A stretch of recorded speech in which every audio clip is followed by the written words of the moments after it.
I would like to thank you first off for taking the time to listen to today's topic. That topic is autism. This is a matter that is very important to me because I have a little friend with autism. Her name is Haley. She is 9 years old and an amazing little girl, and I really wish more people knew of her. A lot of people talk about autism, but not everyone knows what autism means. Imagine having a child, sibling, or friend that was incapable of making eye contact with you and screamed every time you tried holding them. Now I ask you to imagine someone else because it's not easy to picture ourselves this way. It is easier for us to hold a conversation and look someone in the eye, but for a person with autism, it is difficult to even recognize basic gestures such as a handshake. I want to speak to you today about autism spectrum disorder, or ASD, because every year the diagnosis for this condition is increasing more and more. This doesn't mean that it's becoming more common, rather it just means that people are becoming more and more aware and are getting diagnosed more early than in the past. This is a good thing because ASD is not a disease, it is a condition that when diagnosed early can mean people with ASD can grow and adapt better in our community. So what is autism spectrum disorder? Well, that's hard to define in one sentence. A person with ASD may be nonverbal, meaning that they don't like to talk. Some like to follow patterns and repeated behaviors. They can become sensitive to light and and loud noises.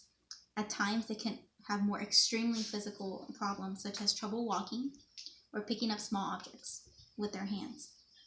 Additionally, half may have intellectual disabilities, but the other half are actually have average or above average IQs. For them, it is common to have an amazing long-term memory to detail, and they tend to excel in mathematics, science, music, and the arts. Because the symptoms that come with ASD are extremely long and vary in different ways, it took a long time to recognize people with these kinds of symptoms as autistic. It actually used to be thought that they were each a different disorder. For example, Asperger's syndrome was diagnosed with people that had restricted range of interests, had repetitive behaviors, and a hard time socializing with others. Eventually, though, all of these symptoms would be classified under one diagnosis: autism.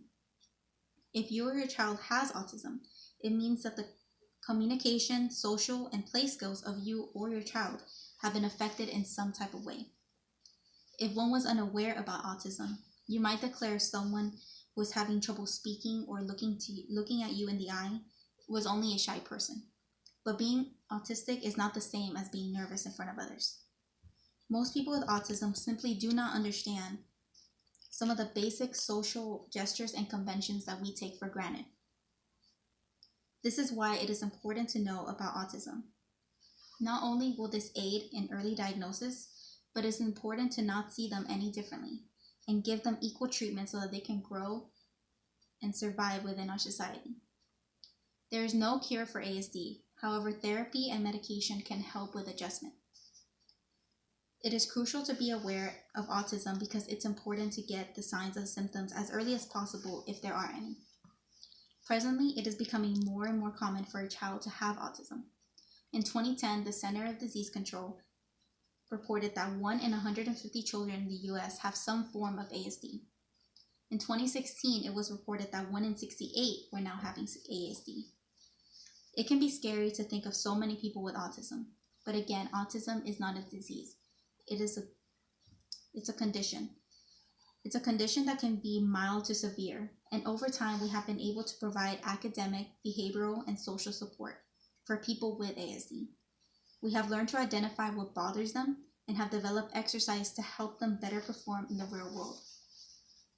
For example, depending on where the child is on the spectrum, depends on whether the child will receive a vocational education, community skill, or general education.